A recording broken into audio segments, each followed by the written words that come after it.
What a pleasure it is for me to come and visit with you for just a few minutes here today.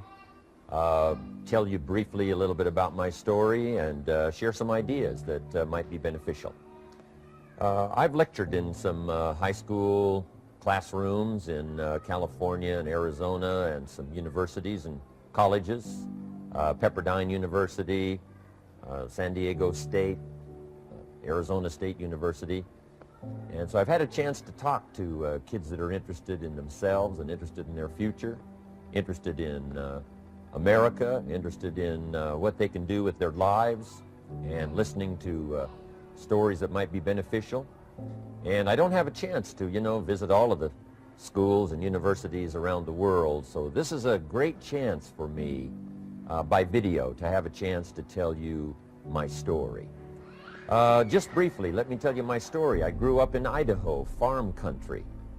My father still lives on the old homestead where I grew up, southwestern Idaho.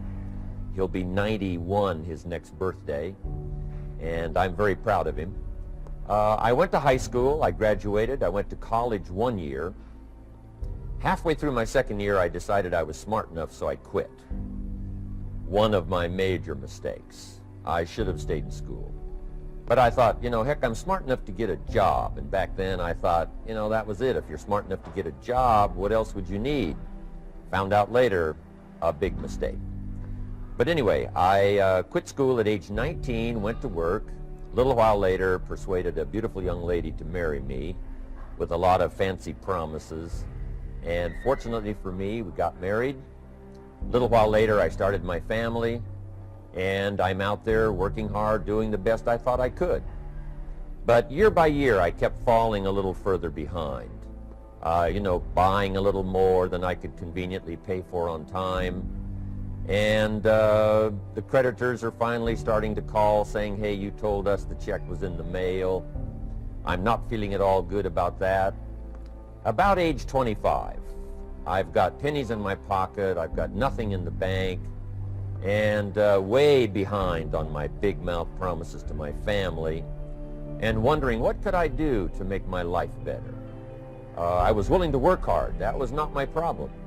But I just wasn't making the progress I wanted to make. And then good fortune came my way. Sometimes it's difficult to describe good fortune, why something remarkable happens to you at a particular time. One of my friends says, well, hey, things don't just happen. Things happen just. And maybe that's it, I don't know. But my good fortune was I had a chance to meet a very wealthy man. His name was Mr. Schoaf, Mr. Earl Schoaf. A friend of mine had gone to work for him, and he started telling me about this man. He said, you got to meet this man. He's rich, but he's easy to talk to. And he's got a remarkable philosophy of life. And he kept going on, and I thought, well, I've got to meet this man. So shortly after that, I had a chance to meet this Mr. Schoaf. And I was impressed. He was rich. He was easy to talk to. Within a few minutes, I was dazzled. And I said to myself, I would give anything if I could be like that. Rich and easy to talk to. What would it take? And then I thought, if I could just get around somebody like him, and if he would teach me and coach me, I would do it all.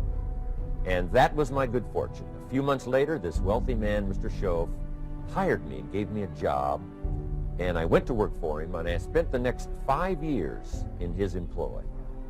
And then, unfortunately, at age 49, he died. But I got to spend 5 years with this remarkable man, his last 5 years of his life, and the first 5 years of my new life. And my dream came true during that 5-year period. This man took the time to teach me and coach me. He taught me the books to read. He taught me the disciplines, and he taught me the skills. And he taught me the changes to make in my language and personality. And the things he shared with me during that 5 years changed my whole life. Changed my income, changed my bank account, changed my future. I've never been the same. By the time I was 31 years old, I was a millionaire. So he taught me economics as well.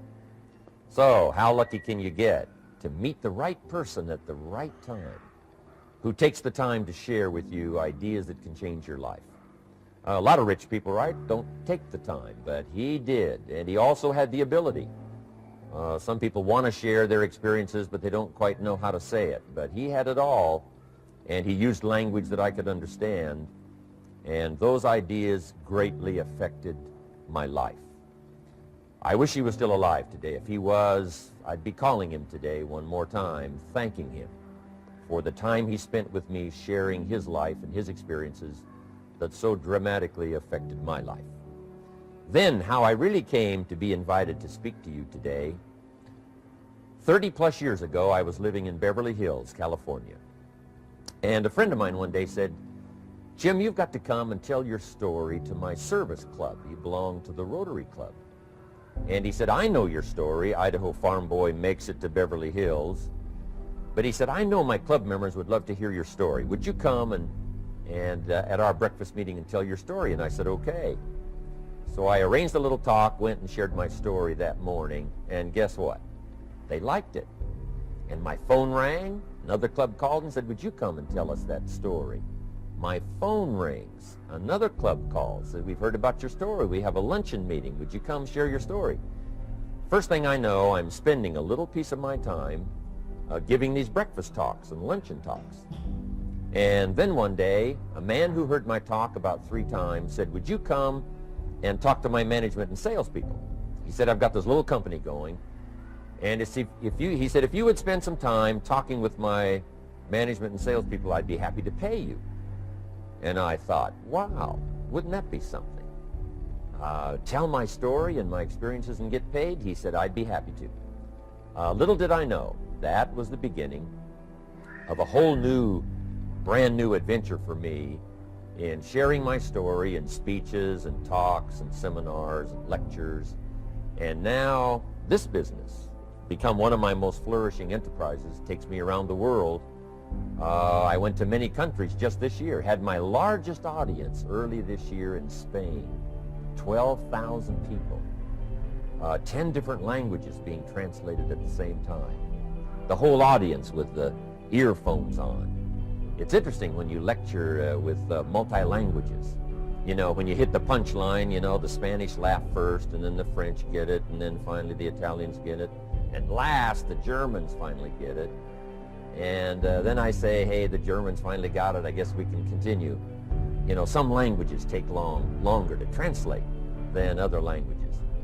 But what an exciting adventure for me. I was in Israel this year. I lectured in France, my first trip to Prague, Czechoslovakia, Lisbon, Portugal.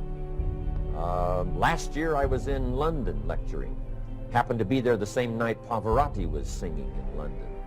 So, big dilemma for the people in London. Shall we go see Jim Rohn, or shall we go listen to Pavarotti? Well, I must admit he had more people than I did, like 150,000 more. He did a free concert in Hyde Park, and they expected 250,000, but only 150,000 showed up because it rained. And they all got soaked from Prince Charles on down, but they sat in the rain and listened to Pavarotti. I would have been happy that evening, right, to cancel my seminar and go sit in the rain and listen to Pavarotti. Anyway, he and I have agreed now not to appear in the same city on the same day anymore. Not really, but how exciting for me to be able to travel all around the world and share my story.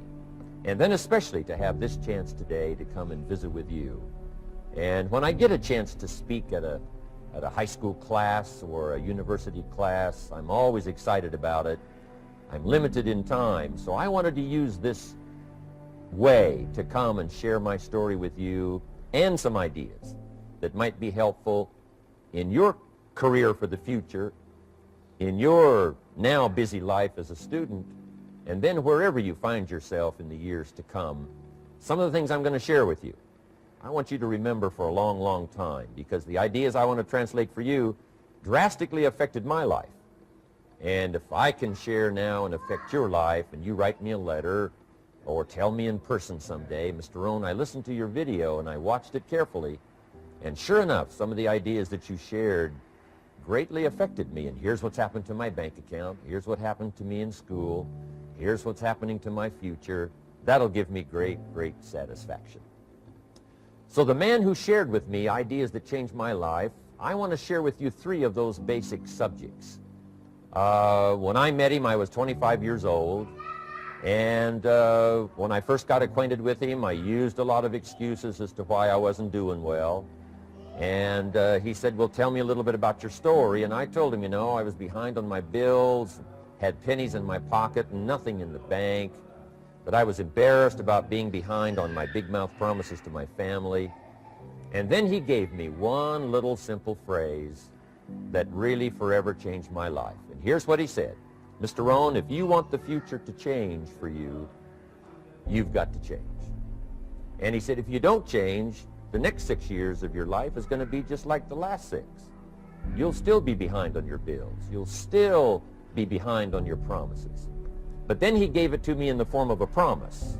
When I was 25 years old, I've remembered it all these years, and I've shared this promise now with probably over 3 million people in the last 30 plus years. And it's going to be valid for you, so listen carefully to this promise. My teacher said to me, young man, if you will change, everything will change for you. If you will get better, everything will get better for you.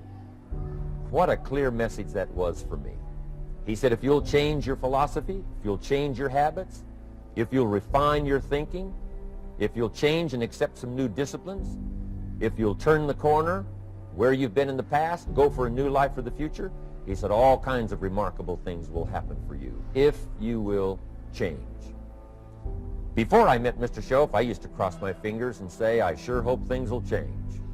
I was hoping the government would change and the tax structure would change and that my boss would change and pay me more money. I was hoping that, you know, economics would change and prices would come down, and I was hoping that circumstances would get better. And then I discovered from my teacher that those things are going to continue the same. In fact, all of those things that happen to us is kind of like the wind that blows. And the wind blows on us all. In fact, in America especially, the last 6,500 years of recorded history, we've got probably the most favorable wind that's ever blown. Economics and circumstances, living in a free country, democracy and freedom, an excellent economy. Sure, we struggle at times, but compared to the rest of the world in the last 6,500 years, we've got the best wind ever. But if you just let the wind blow, I'm telling you, it won't take you where you want to go. All of us must use this wind to take us to the dreams we've got, to the equities we want, to the money we want, to the income we want, and to all the things we want our life to have. This is where we want to go, and we've got a good wind, but we must not leave our future just to the wind, just to the economy, just to the structure of the way things are happening today. Here's what we must learn to do, and that is set a good sail. And if you'll learn to set a good sail, and that's what my teacher taught me in those early days. He said, Mr. Rohn, the wind is going to blow however it's going to blow. Politics are going to be politics, and the economy is going to be the economy. And however it turns out, that's the way it's going to be. What you must learn to do is not to wish for a better wind. That's naive. The key is to wish for the wisdom and the skills and the learning so that you can set a better sail. And so that's what I did at age 25. I went to work not on the economy. I went to work not on the community. I didn't go to work to try to change the government. I didn't go to work to try to change my boss or the company. I didn't go to work to try to change circumstances. I went to work to try to change myself. And I picked up that promise my teacher shared with me, that if I would change, my income would change. If I would change, my bank account would change. If I would change, my future would change. And sure enough, his promise came true for me. The first 6 years of my economic life, I wound up broke. Those pennies in my pocket, nothing in the bank, behind on my promises. The second 6 years of my economic life, I wound up rich. But interestingly enough, the second 6 years of my economic life, the government was about the same and the economy was about the same. You know, the companies were about the same. What they paid was the same. Circumstances around me were the same. You know, my negative relatives were the same. But I was not the same. That's how my life changed. That's how things started working for me changing my life all those years ago. So that's what I wanted to share with you to begin with, this beginning of what Mr. Shoaff shared with me, that if I wanted my life to change, this was what I was going to have to do. And so he broke it down into 3 subjects that really made an impact on my life, and I want to share those with you. The first subject he called personal development. And the second subject he called setting goals. And the third was how to become financially independent. And I'd like to give you just a few clues from those 3 major subjects that so dramatically affected my life. And let's get started. The first one is personal development. Now, in illustrating personal development, Mr. Shoaff, my teacher, started with money. You know, money's not the only place to start in talking personal development, but it's where he started, so let me share the thoughts he shared with me back then. Let me share them with you. Here's the best lesson I can give you on economics. It's very simple. We get paid for bringing value to the marketplace. That's about as simple as I can put economics. We get paid for bringing value to the marketplace. Now, it takes time to bring value to the marketplace. However, we do not get paid for time, so we cross that out. Mistakenly, the man says, I'm making about $20 for an hour. Not true. If that was true, you could just stay home, right, and have them send your money. So that's not true. We don't get paid for time. We get paid for value brought to the marketplace. Now, since that's true, here's one of the key questions of my talk to you today. Is it possible to become twice as valuable to the marketplace and make twice as much money in the same time? Is that possible? The answer is yes. Could you become 3 times as valuable as you might be right now to the marketplace and make 3 times as much money in the same time? And the answer is yes. 5 times, 10 times? Of course. America is unique. It's a ladder to climb. It starts down here, let's say, at $5 an hour, and it keeps going up. Top income last year, $80 million. The guy who runs Coca-Cola. Now, that's a heck of a ladder. That's why everybody wants to come here, right? The boat people are not headed for Vietnam.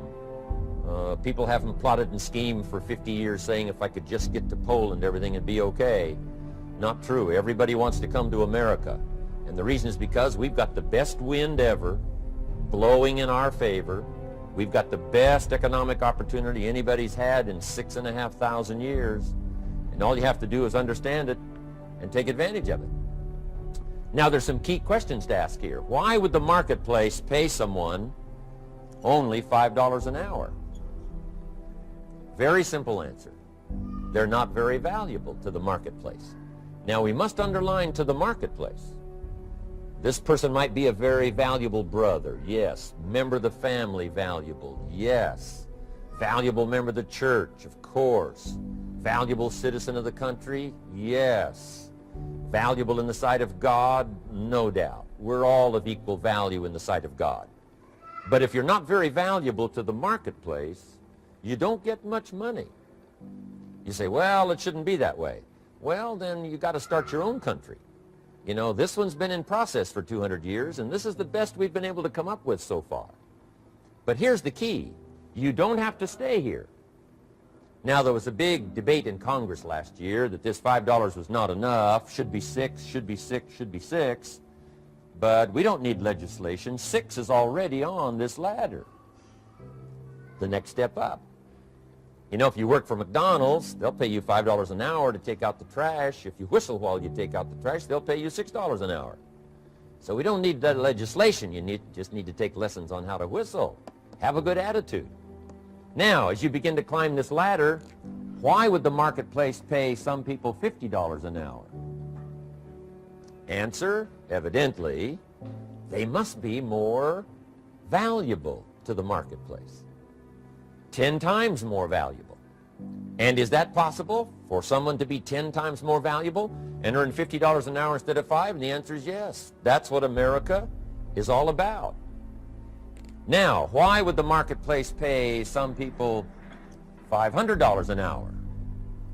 Evidently, this person must be much more valuable to the marketplace. That's what's important to understand, to the marketplace.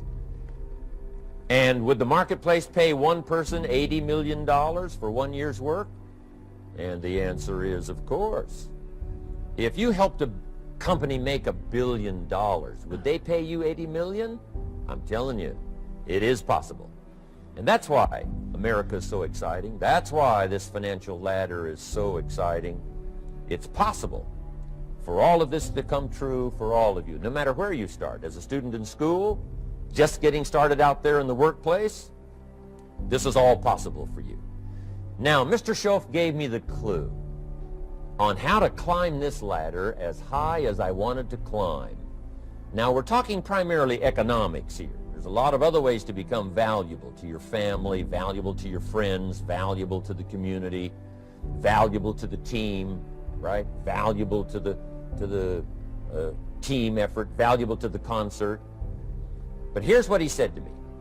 In climbing this ladder economically, all you have to do is work harder on yourself than you do on your job. Once I heard that, it made sense to me. I kept hoping that everything else would change around me, found out that if I went to work on myself, worked on my skills, worked on my language, if I became better than I was each year, if I grew in skills and language and vocabulary and competence, then I would become attractive to the marketplace. Not very long ago, a company called me and said, Mr. Rohn, we're expanding internationally. We'd like to have a bit of your expertise to help us. Would you give us a bit of your time? We'll add some millions to your fortune. And I said, okay. And I thought later, isn't that interesting? They would call me. Then my second thought was, of course they'd call me. Who else would they call? I can get the job done. Now, what a contrast for me, farm boy from Idaho, raised in obscurity, parents of modest means, broke when I was 25. How come I would get a telephone call and someone offer me a lot of money to help them in expanding around the world? Simple answer, evidently. Something happened to me between age 25 and where I am today. And I can tell you where it all started. From my teacher, Mr. Schoaf, who said to me, we don't have to change what's going on out there. That's the wind that's blowing. All we have to do is change what's going on in here. And now there's several ways to do that on personal development. And let me give you those ways. Here's the first one. We must learn from personal experience. Pretty simple. Learn from what happens to you. Take a look back over the last few months. Did you make some mistakes? How could you correct those for the future? Take a look back over the last year. Have you done it right or done it wrong? Let's correct it for the next year. Learn from your personal experience. Mr. Schoaf asked me when I first met him, he said, Mr. Rohn, how are you doing? You've been out there now 6 years. And I said, I'm not doing very well. He said, I suggest you not do that anymore. What a simple, swift analysis to my situation. He said, if you keep doing it, the next 6 years will be like the last 6. You don't want that to happen. Let's make the changes. So learn from your personal experience. Now, here's number 2, why I came to share this video experience with you today. And that, I call it OPE, other people's experiences. That's me, other people. That's your teacher, other people. That's your friends and colleagues, other people. The people you meet that can pass along to you their experiences, what's happened to them, the mistakes they made, how they corrected them, how they changed their health and changed their bank account and changed their income and changed their future. That's it, other people. Now, there's 2 kinds of people to learn from. One is failures. It's too bad failures don't give seminars, right? That would be valuable. Bring your notebook. Have them tell you how they lost it all and threw it all away, threw their health away and threw their friendships away and things didn't work out well. That would be valuable. But now then we must also learn from positive people that have done well. They've got the health, and so we asked them, how did you become so healthy? They've got the skills, so we asked them, how did you become this skillful? They've got the income, so we asked them, how did you get here in such a short period of time? So now here's what's important in personal development. In learning from other people, we learn, number one, by observation. We learn what we see. We watch people that are successful in what they do. In sports, we watch their disciplines. In business, we watch their disciplines. By observation, what we can see. The reason I created this video is something that you could see someone's experiences translated for you. Second, we learn by what we hear. I've got some of my lectures on cassette tapes, so you can take them with you wherever you go and learn by listening. Turn your car into a mobile classroom and listen. And then listen to the sermon on Sunday morning. Listen to the lectures. Listen to the teacher. Listen to someone who's got something good to say. And then number three is vitally important on personal development, and that is read all the books you can possibly read in your lifetime. Mr. Schoaf got me started on my library. I've got one of the better libraries. Haven't read everything in it, but I feel smarter just walking in it, my library. At least I was smart enough to buy it. Now I got to be smart enough to read it. Then, of course, I got to be smart enough to decide what's valuable and then do it. But this one is very important. Become a good reader. Some books that helped change my life. Mr. Schoaf recommended, of course, the Bible. And my parents made sure I was a pretty good scholar by the time I was 18. That's been so beneficial for me, drawing from those illustrations, reading about those stories, people who made it and people who didn't make it, and what the difference was. And then other books that helped to really change my life. One called Think and Grow Rich by Napoleon Hill. And then a book that helped me become financially independent by the time I was 31. And that book is called The Richest Man in Babylon by George Clason. And I'm going to share a little bit of that book with you when I get to financial independence today, our third subject. But I started reading the books, attending the classes, making sure that I got in front of people that had something good to say. And then I started keeping a journal. One of the major things my teacher taught me was to keep a journal. He said, don't trust your memory. If you hear something good, just make a little note and write it down. Now, at first I took, notes on pieces of paper and torn off corners and backs of old envelopes. And it didn't serve me well, thrown in a drawer. Then I learned to keep a journal, a bound copy of all my notes. So I would suggest you do the same. Things that impress you, a poem that impresses you. When you attend a class, some of the ideas that impressed you, jot them down. You read something in a magazine, right? Some ideas. Take those out, put them in your journal. Keep a good journal the rest of your life. This will serve you well. My journals make up a significant portion of my own library. And if you saw my library and saw my journals, I tell you what you'd have to say. This is the library, and these are the journals of a very serious student. No wonder Mr. Rohn is invited to lecture and speak on his experiences around the world. So I want the same thing to happen to you. Value captured that you can resort to later, go back over it and review it, and let it become valuable to you. So that's my first subject, personal development. Work harder on yourself than you do on your job.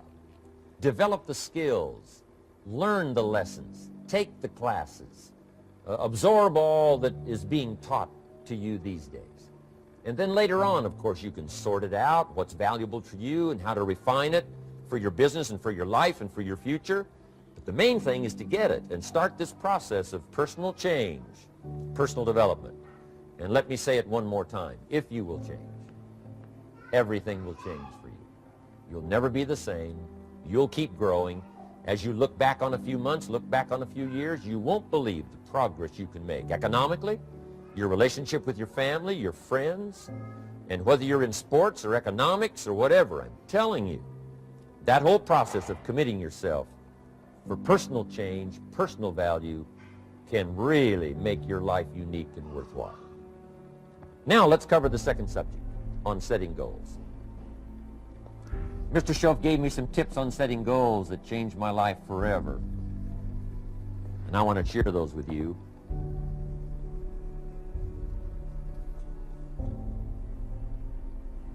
So let's talk about setting goals, and I also want to tie it to personal development, and you'll see how I'm going to do it as I progress here. Setting goals. We need to take a look into the future. There are 4 things to consider in terms of attitude. One is how you feel about the past. Best advice I can give you on that is treat the past as a school. Let it teach you the mistakes you've made, the things that went wrong, the things that didn't work.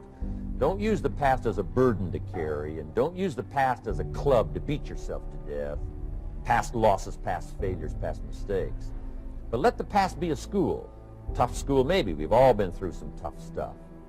So if you feel good about the past, draw from it for experience and let it teach you.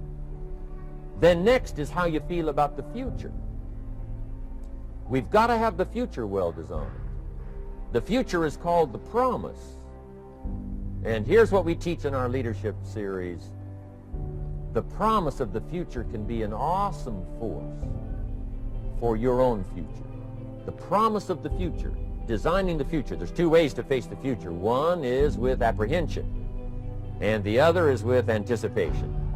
I promise you, in my travels around the world, most people face the future with apprehension. And here's why. They don't have it well designed. They've sort of left that up to someone else to fix. But here's the best way to face the future, with anticipation. And you can face the future with anticipation if the future is clear, if the future is well designed. And I would like to have you consider some thoughts with me that help me to really change my future by giving it some thought and some consideration. And here it is. In setting goals, it's very simple. Number 1, decide what you want. You just take a little time. You sit down and say, what do I want? What kind of skills do I want? What kind of income do I want for the future? What would I like? Where would I like to go? Places I'd like to visit. Habits I'd like to acquire. Skills I'd like to have. You just take a little time to think about what you want. Economics, friendships, people you'd like to meet, places you'd like to go. You just take some time. And then I suggest, when you've thought about what you want for the future, make a list. Just jot it all down. It's really a very simple process. And then here's number 3. Keep all the old lists. I'm telling you, this served me so well, keeping my old list of goals. I look back now 10, 20 years ago at goals I set, lists I made, and I smile now because here's what I thought was so important, 20 years ago. Now some of those things aren't even on my list. I've got a new list. I've grown. I've changed. I've matured. But I give you that advice. Decide what you want. Number 2, write it down. Number 3, keep the old lists. And then here's number 4. When you get something that's on one of these lists, check it off. Part of the fun of having a list is checking it off. And then if you can add some drama to checking it off, see, that's what really helps. I set a goal to go to Spain many, many years ago. And when I finally made my first trip to Spain, I had that journal with me that had that list in it. And while I had my journal on my lap, waiting for the wheels to touch down in Madrid, I waited until the wheels touched the runway, and I checked it off. Just adding a little drama. So, part of the fun of having a list is checking it off. Now, here's what's important about the list and designing your future. If the future gets clear, the price gets easier. Because you got to remember, for every promise, there's a price to pay. Everybody's got to pay the price. Everybody's got to do the deal. Everybody's got to do the disciplines. Everybody has to pay. But here's what I've discovered. If the promise is clear and powerful, the price is easy to pay. The price is some classes. The price is a few books. The price is a few disciplines. The price is finding something that'll make your life better, make you grow, make you change, make you develop. So the first part of the key is to design the promise. Then, what is the price to pay? I'm telling you, the price will be easy. Anybody in my audience can pay, no matter where you are, where you come from. Color doesn't matter, religion doesn't matter, where you grew up doesn't matter, circumstances don't matter. I'm telling you, if you'll make the promise of the future clear for yourself, the things you want, the places you want to go, the things you want to have, the person you want to become, the skills you want, the homes you want, the future you want, the friends you want, all of the values of life that you could possibly want. If you'll make that clear, make those lists, and be serious about it, I promise you it's an easy price to pay. Anybody can pay it. And the best advice I can give you is, if I can do it, you can do it. Farm boy from Idaho, raised in obscurity, I changed my life, turned it upside down, turned it all around, found economics, found future, found promise, and if I can do it, you can do it. So, start setting your goals and see if you can't get a better excitement going for the things you want to accomplish for the future. Now here's my third subject, and that's called financial independence. Oh, by the way, before I get to financial independence, let me cover one more point. One of the major reasons for setting goals is for what they make of you in achieving them. My teacher advised me when I first got started at age 25, he said, "Jim, why don't you set a goal to become a millionaire?" He said, "It's got a nice ring to it, you know, enough zeros to impress your accountant." And he said, "I'm here to help you. You're only 25 years old. You've been to 1 year of college. You've got a beautiful family, every reason to do it. Why don't you set a goal to become a millionaire?" And he said, "Here's why." And I thought, he doesn't need to teach me why. Wouldn't it be nice to have $1 million? He said, "No, then you'll miss it." He said, "Here's why. For what it will make of you to achieve it." I'm telling you, that statement changed my life. Set the kind of goals that will make something of you to achieve them. He said, "Now, once you become a millionaire, what's important is not the money." I thought, that's kind of strange teaching. He said, "Honest, it isn't important." He said, "You could just give the money away." Now, I did better than that. I lost it all. By the time I was 31, I was a millionaire. By the time I was 33, I was broke. And I'll tell you a little bit about that story later. But when I lost all my money, guess what? I found out Mr. Schoaf was right. What was valuable was not the money. What was valuable was what I became to earn the money. The skills I had, the knowledge I had about the marketplace, the values that I had going for me. They were more valuable than the money. And here's an important statement to remember. It's not what you get that makes you valuable. It's what you become. So part of the key here is to set the kind of goals that will make something of you. Don't set them too low so that you don't have to grow and you don't have to read and you don't have to try and you don't have to stretch. Don't set them too low. And then don't sell out. Don't go for something that's going to cost you your virtue or cost you your values or sell out your principles. There's a good middle road here to follow. Goals that will inspire, goals that will help you grow, change, develop, and become better than you are. Okay. Now let's talk about financial independence. How to become rich by 40, 35 if you're extra bright, much sooner if you find an opportunity like I did. Let me show you how I did it. Financial independence. First of all, I like the phrase financial independence. Some people are a little bit concerned about using the word becoming rich or becoming wealthy, and I can understand that. I struggled a little bit with this. Is it okay to go for becoming rich, go for becoming wealthy? And maybe that's a bit too strong a word or strong a term, so here's what I've come up with that I think is comfortable for me, and that is how to become financially independent. I think it's every person's heritage here, especially in America, to become financially independent. Now, let me give you my definition of financial independence.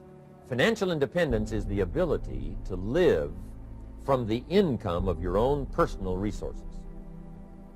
Financial independence. Now, it depends on how you want to live. If you need $2,000, $3,000 a month, if you need $4,000 or $5,000 a month, if you need $10,000 a month, some people may need, $100,000 a month. But whatever you would need to live, and you could earn that living from the income of your own personal resources, that's what I call financial freedom, financial independence. And let me show you how to acquire it.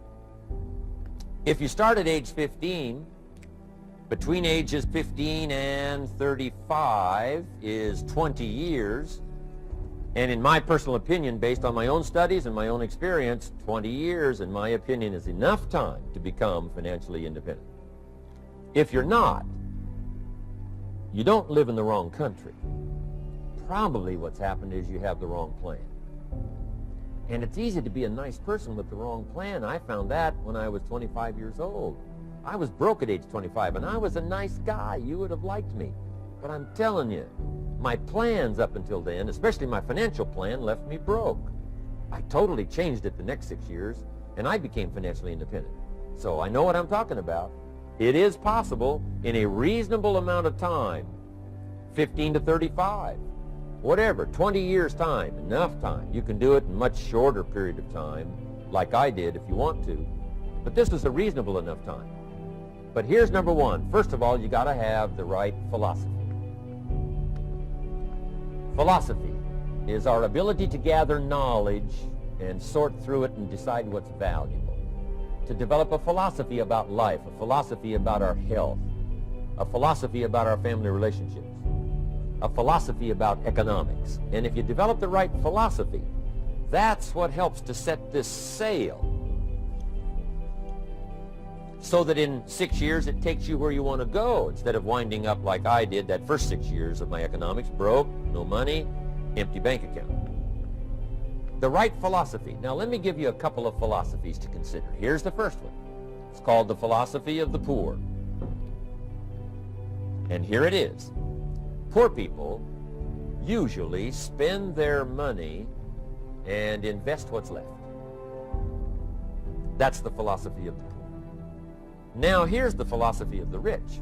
Rich people invest their money and spend what's left. And here's the startling answer. It really doesn't matter what the amount is. What's most important is not the amount. What's really important is the philosophy.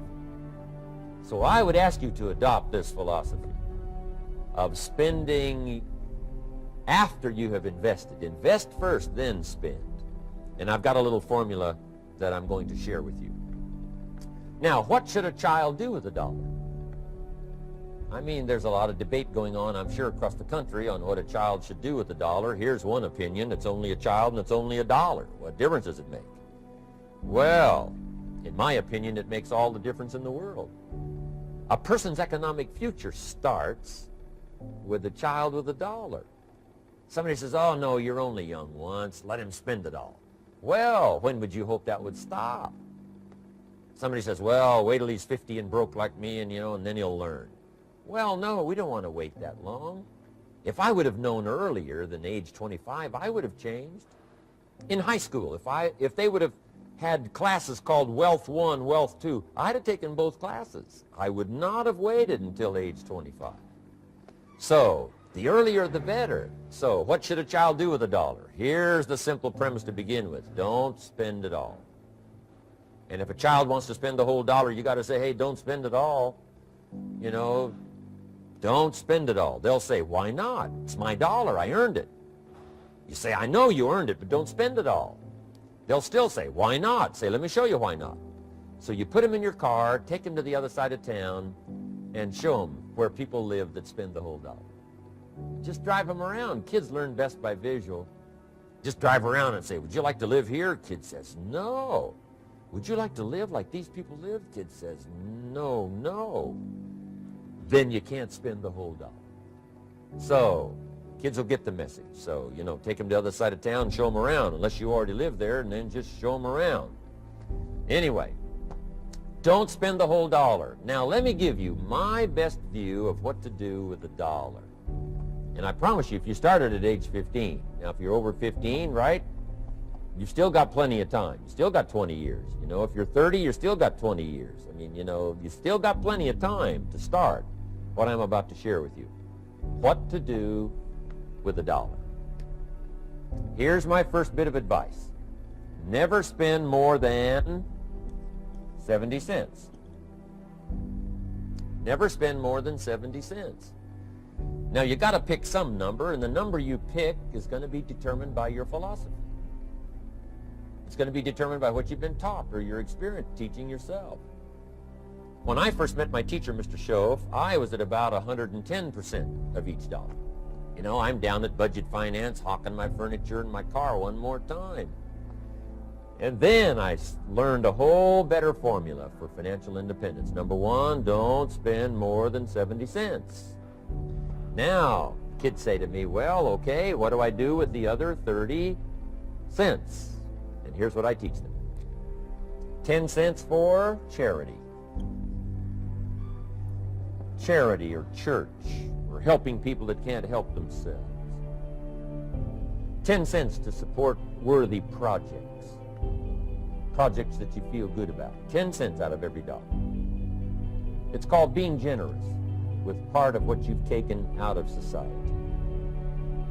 Now, in my opinion, nothing teaches us character better than generosity. No class, no teacher, no book teaches character better than generosity. And the best time to start is when the amounts are small. And I know if kids learn these lessons well, they'll give a dime out of a dollar, help people that can't help themselves, support worthy projects. Or if you belong to a church, they teach tithe, piece of. It's very important. Now, because when the amounts get larger, sometimes it's a little more difficult. You know, giving 100,000 out of a million, someone says, oh, if I had a million, I'd give 100,000. I'm not sure. That's a lot of money. So the time to start is when the amounts are small. 10 cents out of the dollar. Okay, next 10 cents I call active capital. Active capital means do something to make a profit. Active capital. Set aside a portion of your income. Wages are okay, but I'm telling you, wages will make you a living. Profits will make you a fortune. So set aside part of your income as capital, called active capital. Any kind of project you can possibly think of, you can possibly come up with. I'm going to write a new book, I think, for kids. I think the title is going to be, Of Course, Kids Should Pay Taxes. It's kind of an interesting title. In California, kids do pay taxes. When a child walks into 7-Eleven, buys something that costs $1, the proprietor says, give me 7 more pennies. And the child says, hey, what's these 7 pennies for? The proprietor says, that's the taxes. Kid says, well, hey, I'm only 8 years old. Proprietor says, congratulations, you're my youngest taxpayer. Give me the money. So in California, where I live, kids do pay taxes. Big question is, should they? And my book will answer that question. Of course, kids should pay taxes. Nothing is for free. If you want to ride your bicycle on the sidewalk instead of in the mud, you got to pay the 7 pennies. Nothing is free, so we all have to pay. So, 10 cents out of your living, out of the money you earn, set aside for capital. Capital to try your best to show a profit. And in my book, it's going to be all kinds of ways kids can make money, right? 2 bicycles, one to ride and one to rent. I mean, you know, it doesn't take long to figure out some enterprise that'll start making a profit. Then you must jot this down if you're taking notes. Profits are better than wages. 1, you can't usually start wages until you're about 16, 15, 16. But you can make a profit long before you're eligible to start earning wages. And then there's no limit to profits. And they can double and triple and quadruple. You know, there's no limit. It's incredible how fast profits can grow. So profits are better than wages. Wages make you a living. Profits make you a fortune. Now, the third 10 cents is vitally important. I call it passive capital. Capital you let somebody else use. A financial institution, stocks and bonds, mutual funds, whatever. Let someone else use it. You furnish the money. They use it to make a profit, but they pay you for the use of it, called interest. And here's one of the things that'll make you financially independent fairly quickly, and that's called compound interest. And this is how you get it. Letting someone else use a portion of your money, your substance. They show the profit. They pay you interest. And this passive capital, I'm telling you, over a sustained period of time, if you'll develop this little 10, 10, 10, and 70, especially starting at age 15, I'm telling you, by the time you're 35, you will be financially independent. You'll have the ability to live from the income of your own resources. And then one more point on passive capital. There's a Bible philosophy. I'm an amateur on the Bible. But there's a Bible philosophy that teaches the borrower is servant to the lender. And if you want to be in a powerful position as you grow older, finally when you become mature, maybe have your own business, things have worked out for you for the future, the position you always want to be in is the power position. And that's called the lender. The lender is the power position.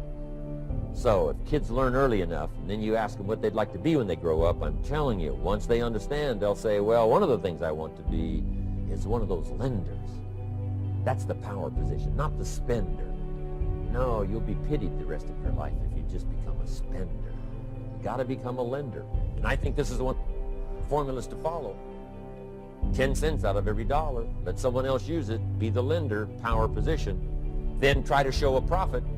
Can't we teach our children how to take $1, search the neighborhood, find a broken wagon, pay $1 for it, bring it home, clean it up, sand it until it's clean, paint it red till it shines, straighten out the wheels till they're true, take it back to the neighborhood, sell it for $5? Anybody can do that. Now, does the child deserve $4 profit? And the answer is yes. Society now has a mended wagon. That's what America's all about. Finding something, touching it, making it better, making a profit, taking part of your resources, helping people who can't help themselves. Let someone else use it to make a profit. Some projects require more capital than one person has. Exciting. And then let them pay you for the use of it. America's had this philosophy now all these years. Communism has taught all these years capital belongs in the hands of the state, not in the hands of the people. We've been teaching all these years capital belongs in the hands of the people, not in the hands of the state. And we turned out to be right. Capital in the hands of the kids, capital in the hands of the people. Enterprises that make a profit, enterprises that grow. It's the hope of our future. So that little simple formula, I hope, will help you. Now, one more key on financial independence, and that is attitude. Attitude. Here's number one. I used to say, I hate to pay my bills. My teacher straightened me out on that. He said, let's see, Mr. Rohn, what you hate to do is pay $100 on an account and reduce your liabilities and increase your assets. I said, well, no, not if you look at it that way. He said, well, it all depends on how you look at it.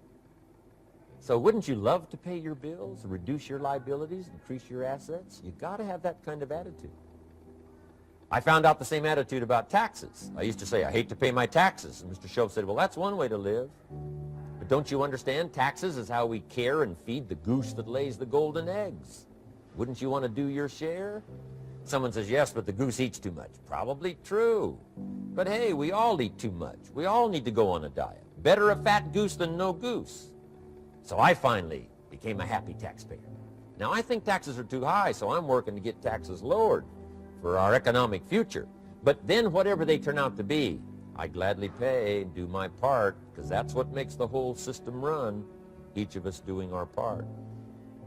Now, I want these three subjects to be valuable for you. I want them to have meaning for you. I want you someday to be financially independent. I want you to have the personal development so that you feel good about yourself.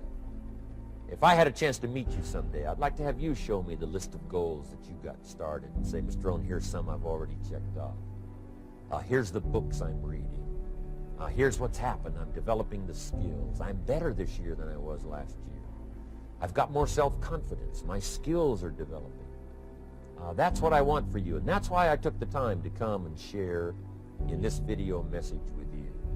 I do seminars all around the world, but this is one way that I can reach out and touch you in case you can't come to my seminars wherever I am.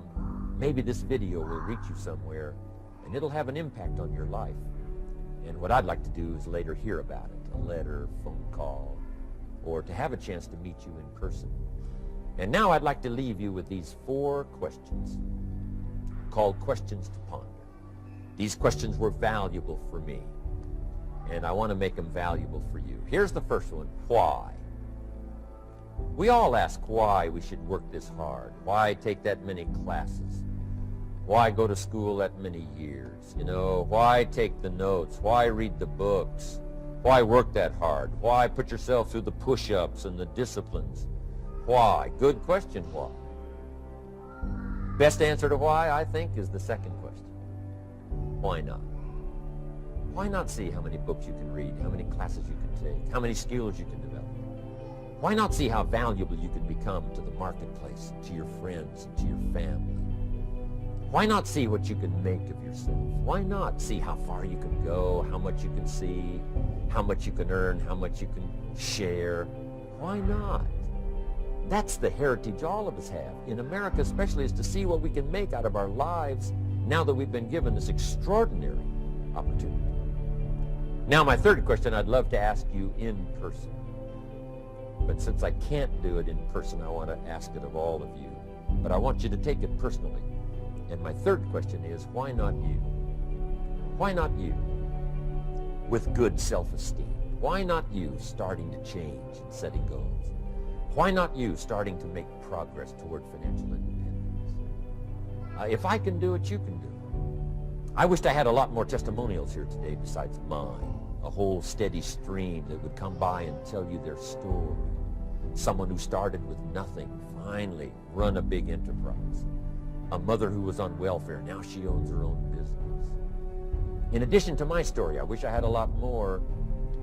And if all of them told their story, guess how they would probably wind up their story? They'd probably say, just like me, why not you? If we can read, you can read. If we can change, you can change. If we can figure it out, you can figure it out. If we can turn it around, you can turn it around. There isn't anything you can't accomplish. That's what those testimonials would say. And so I want to say it to you personally. Why not you? You've got the brains. You've got the stamina. You've got the vitality. You've got the interest. You've got your life ahead of you. You've got the future. You can do it. If anybody can do it, you can do it. If one of us can do it, hey, we all can do it. And now here's my last question. Why not now? This is a good time as the 20th century starts to wind down, a few more years as we get ready for century 21. What a good time to set your goals, work on yourself, work on your skills. What a good time to get it together. What a good time to start this process. Personal development, growing, changing, developing, having a good plan for your money and for your life and for your future. Why not now? And I hope I have a chance to see you one of these days and share with you the experience, the reaction, the response you might have had from my message today. And until I get a chance to see you on this side of the world or the other side of the world, in some school or some seminar, or maybe I'll come and speak for a company that you work for someday, I hope I get a chance to meet you. Until then, I wish you the best. I want all that I've gotten to be yours and much, much more. God bless. Goodbye.